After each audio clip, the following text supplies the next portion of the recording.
नमस्कार। आज के इस दिलचस्प एक्सप्लेनर में एक ऐसी उलझन को सुलझाने वाले हैं जिसका सामना रोजमर्रा की जिंदगी में लगभग हर दिन होता है। मौसम यानी वेदर और जलवायु यानी क्लाइमेट के बीच का असली रहस्य। अक्सर बातचीत में इन दोनों शब्दों का इस्तेमाल एक ही चीज के लिए कर दिया जाता है ना? लेकिन असल कहानी में कुछ और भी है। एक बार इस अंतर को समझ लिया तो हमारे आसपास का पर्यावरण असल में कैसे काम करता है ये समझना बेहद आसान हो जाएगा। तो चलिए सबसे पहले बात करते हैं इस रोजमर्रा के मौसम के रहस्य की। जरा सोचिए, अगर आज बाहर तेज बारिश हो रही है और आसमान में घने काले बादल छाए हुए हैं, तो क्या इसका सीधा सा मतलब यही है कि वहां हमेशा ही बारिश होती रहेगी? बिल्कुल नहीं। लेकिन अक्सर छोटे समय के इन बदलावों को देखकर हम किसी जगह के बारे में बहुत बड़े निष्कर्ष निकाल लेते हैं। इसी तरह की एक और स्थिति लेते हैं।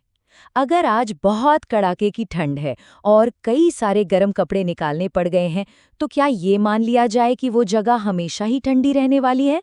बिल्कुल नहीं। और यहीं पर वो मुख्य उलझन है। अक्सर आज जो हो रहा है, उसे हमेशा की सच्चाई मान लिया जाता है। अब इस गुत्थी को सुलझाने का दूसरा हिस्सा देखते हैं। आखिर रोज का ये मौसम बदलता कैसे है? मौसम यानी वेदर, इसकी परिभाषा बहुत ही स्पष्ट है। इसका सीधा सा मतलब है किसी भी जगह की बिल्कुल वर्तमान स्थिति। जैसे क्या अभी बारिश हो रही है, या तेज धूप निकली है, या बाहर ठंडी हवा चल रही है। यह एक ऐसी स्थिति है जो हर घंटे बल्कि हर मिनट बदल सकती है।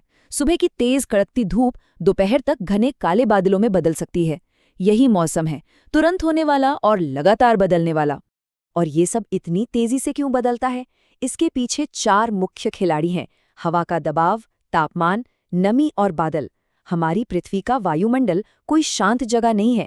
ये सारे तत्व आसमान में लगातार एक दूसरे के साथ टकराते हैं, और इन्हीं के इस तेज खेल की वजह से मौसम कभी भी करवट ले लेता है। चलिए, अब इस तस्वीर को थोड़ा बड़ा करते हैं और समझते हैं लंबे समय वाली जलवायु यानी क्लाइमेट को। इसे एक असली उदाहरण से समझते हैं। राजस्थान का नाम सुनते ही दिमाग में क्या आता है? गर्म और सूखा। ऐसा इसलिए नहीं है कि वहाँ सिर्फ आज बहुत गर्मी है, बल्कि इसलिए है क्योंकि कई सालों का लगातार डेटा यही बताता है कि राजस्थान का बड़ा हिस्सा ज़्यादातर गर्म और सूखा ही रहता है। यही वहाँ की जलवायु है। अब इसके बिल्कुल उलट शिमला को देखिए। शिमला की पहचान ही दुनिया भर में एक ठंडे इलाके के रूप में है। ये इसका क्लाइमेट है, क्योंकि वहाँ लगातार सालों साल ज़्यादातर ठंड ही रहती है। 1 या 2 दिन की अचानक निकली धूप इस लंबी सच्चाई को बदल नहीं सकती। और ये एक तीसरा बेहतरीन उदाहरण है केरल। केरल की पहचान है इसकी नमी और वहां होने वाली भरपूर बारिश। ये कोई 1-2 दिन का किस्सा नहीं है, बल्कि दशकों से चला आ रहा एक बहुत लंबा पैटर्न है जिसे वहां अनुभव किया जाता है। तो इन सब बातों से क्या निष्कर्ष निकलता है? आइए इसे एक बहुत ही दिलचस्प तरीके से देखते हैं। यहाँ दोनों के बीच का फर्क बिल्कुल साफ हो जाता है। एक तरफ मौसम है जो पूरी तरह से अल्पकालिक या शॉर्ट टर्म है। दूसरी तरफ जलवायु है जो दीर्घकालिक यानी लॉन्ग टर्म होती है। मौसम वो है जो बहुत तेजी से बदलता है, जबकि जलवायु वो है जिसे बदलने में बहुत धीमा और लंबा समय लगता है। इस पूरे एक्सप्लेनर की जान इस एक छोटे से उदाहरण में छिपी है। मौसम की तुलना आज के मूड से कीजिए और जलवायु की तुलना लंबी आदत से।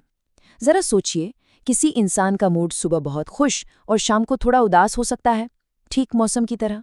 लेकिन किसी इंसान की गहरी आदत को बदलने में सालों लग जाते हैं। ठीक वैसे ही किसी जगह की जलवायु आसानी से या जल्दी नहीं बदलती। अब इस बड़ी संख्या 30 से अधिक पर गौर करते हैं। ये आदत या जलवायु असल में कितने बड़े पैमाने की चीज़ है, ये इसी से पता चलता है। वैज्ञानिकों को किसी भी क्षेत्र की सटीक जलवायु तय करने के लिए कम से कम 30 साल या उससे अधिक के लगातार डेटा की ज़रूरत होती है। सोचिए, 3 दशकों का रोज़ का रिकॉर्ड। खैर, एक मज़ेदार तथ्य यह भी है कि कल का ये छोटा सा मूड कैसा होगा, यानी कल का मौसम कैसा रहेगा, सिर्फ इसका अनुमान लगाने के लिए ही वैज्ञानिकों को शक्तिशाली सुपर कंप्यूटर्स का इस्तेमाल करना पड़ता है। ये मशीनें लाखों गणनाएं करती हैं, तब जाकर हमें अंदाज़ा लगता है कि कल धूप निकलेगी या छाता ले जाना पड़ेगा। तो अब एक बहुत ही गंभीर सवाल उठता है, क्या ये लंबे समय वाली जलवायु कभी बदल सकती है? जवाब है हाँ। और जब हमारी पृथ्वी का औसत तापमान बदलता है तो इसके नतीजे बेहद व्यापक होते हैं। अत्यधिक गर्मी का पड़ना, सामान्य से बहुत अधिक बारिश होना, ध्रुवों पर बर्फ का तेजी से पिघलना और समुद्र के जल स्तर का लगातार बढ़ना, ये सब साफ संकेत हैं कि एक दीर्घकालिक जलवायु में बदलाव आ रहा है। तो चलिए अपनी इस चर्चा का अंतिम निष्कर्ष निकालते हैं। इस एक्सप्लेनर को खत्म करने से पहले एक नया नजरिया अपनाकर देखते हैं। जरा सोचिए कि हमारे अपने शहर या इलाके की दीर्घकालिक जलवायु क्या है। क्या ये गर्म है, ठंडा है या नमी वाला है?